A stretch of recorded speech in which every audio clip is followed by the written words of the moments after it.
Onaj koji je pažljivo pročitao pouke svetih otaca crkve, sigurno je primetio da se u ovim učenjima najviše govori o pokajanju, smirenju i plaču pred Bogom zbog svojih grehova.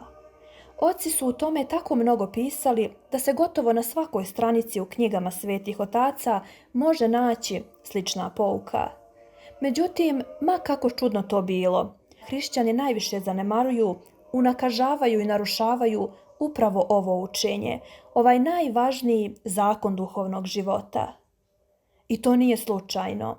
Ovaj vek ide ka svom strašnom kraju i približava se vreme sveopšteg odstupništva od istine, vreme kada će đavo i sveopšta prelest zavladati svetom i zato se ljudi sve više zagljubljuju u svoje strasti, padajući u sve moguće grehove i zablude.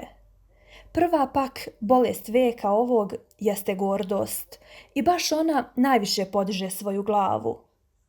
Apostol Pavle je jasno prorekao da će u posljednja vremena ljudi biti samoljubljivi, srebroljubivi, hvalisavi, gordeljivi, hulnici, neposlušni roditeljima, neblagodarni, nepobožni, bezosjećajni, nepomirljivi, klevetnici, neuzdržljivi, surovi, nedobroljubivi, izdajnici, naprasiti, naduveni, više samoljubivi nego bogoljubivi, koji imaju izgled pobožnosti, a sile njezine su se odrekli.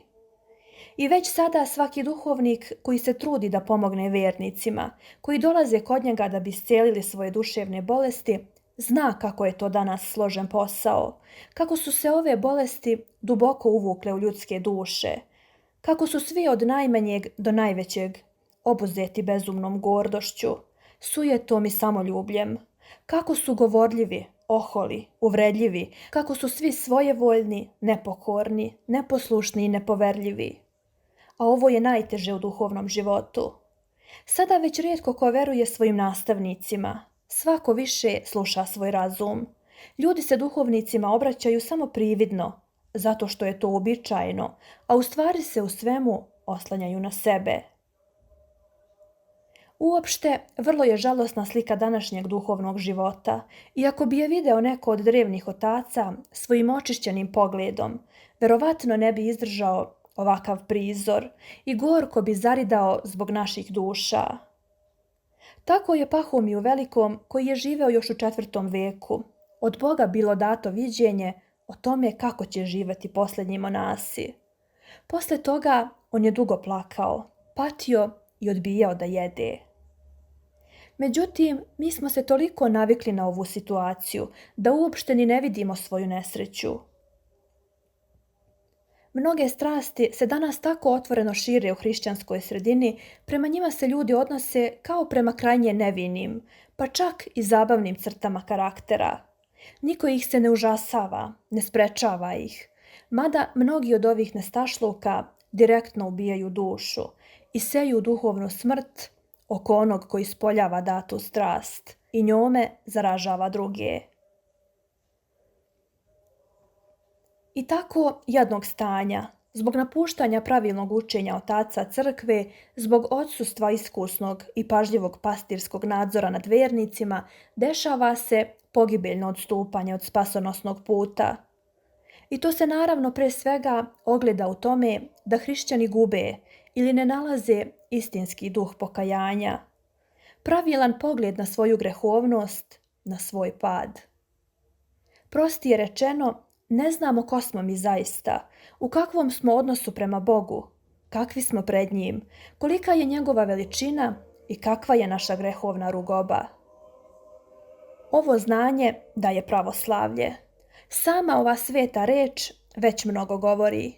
Pravo slaviti Boga, odnosno pravilno i tačno shvatiti veličinu, slavu Božiju, dostojno ovoj veličini izražavati hvalu, slavosloviti Svedržitelja, Tvorca neba i zemlje, svega vidljivog i nevidljivog.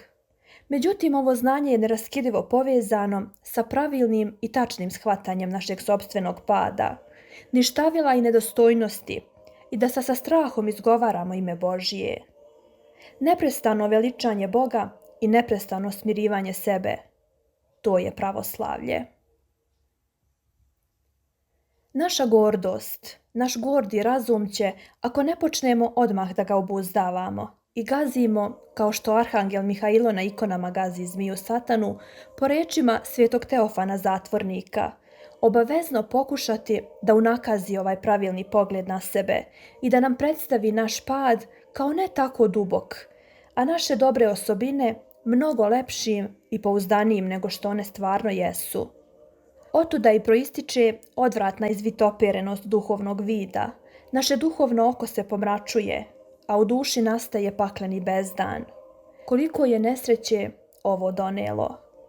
Ako se pažljivo analizira učenje svih jeretika i raskolnika, može se vidjeti da je kod njih najviše odstupanja u pogledu pokajanja i u pogledu toga kako Bog gleda na naša srca, kako je prema nama strog i koliko snishodljiv.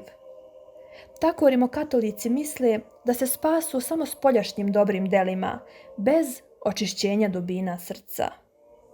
Protestanti nasuprot tome smatraju da je dovoljna samo vera, a da dela pokajanja nisu važna, da je naše grehe iskupio Isus Hristos na krstu. Samo veruj i svoju veru ispovedaj rečju, i to je dovoljno. U tom smislu se sve više i više šire odstupanja od pravilnog shvatanja toga ko smo mi, kako treba da živimo da bismo stekli milost Božju i šta je neophodno za spasenje. Put duhovnog života je neobično složen, kao što, na primjer, nije jednostavno naučiti se slikarstvu ili muzici. Koliko je truda potrebno za to, znanja, navika i raznih vežbi, pri čemu se mnoge navike u umetnosti razvijaju nekako intuitivno. One se čak ne mogu jasno izraziti ili shvatiti razumom. Pritom, još mnogo toga zavisi od učitelja, od škole. Ali zar duhovni život nije složeniji, nije li tajanstveniji?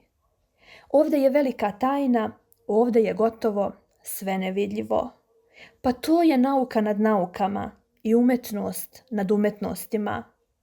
Kako čovjek u duhovnom životu može da se prihvati posla naglo, uobraženo, da se po nekom nejasnom zovu duše predaje vlasti nekih nepoznatih osjećanja, da sudi o svojim pokretima i raspoloženjima samo po ukusu koji oni proizvode u nama?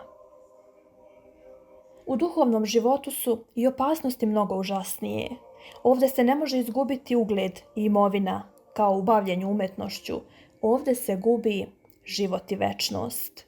Ovdje se sreće veoma važno suprotstavljanje zlih sila i unutar nas i spolja.